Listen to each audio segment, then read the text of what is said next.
2009 жылы Азат мөлтек ауданына қоныстанған тұрғындар айдың күннің аманда жайсыз хабар естиміз деп әсте ойламаған еді. Биыл жазда сот орындаушылары олардың баспаналарының заңсыз соғылғанын айтып, босатуды талап еткен болатын. Алайда олардай шулаған жұрт оңай беріле қоймады. Мынау талап қоюшы Бекеев Әшірбек Әшімовтің жауапкерлер Сәрсенбековқа, Өтееваға, Жиынова және тағы басқа жауапкерлерге берген мына жер телімінің өзгенің заңсыз иеленуін алу және жер теліміне салын құрылысты бұзу туралы талап арызы бойынша бүгін шешім қабылданды.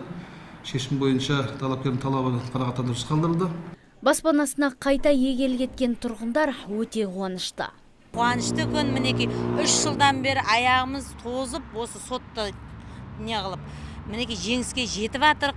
Осы бірқатар жаңағы кісілерге қызмет жасап, бізге халыққа көмектесіп, шеттей балашаға о жерде тұрып атқан соларға көмектесіп, осы халықтарға рахметімізді айтқымыз келеді. Сіздерге де рахметімізді айтқымыз келеді, осы тілшілерге де.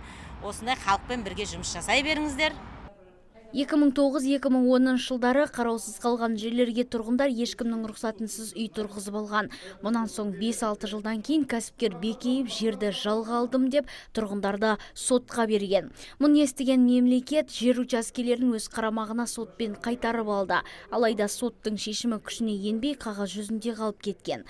Халықтың құқықтық сауаттылығының төмендігін пайдаланған кәсіпкер тұрғындарды қайта сотқа беріп, баспанасын сүрілу бойынша сот орындаушыларға жүгінген. Алайда судья Бекеевтің бұл әрекетін заңға қайшы деп тауып, сот шешімін тұрғындардың тарапына шешіп берді.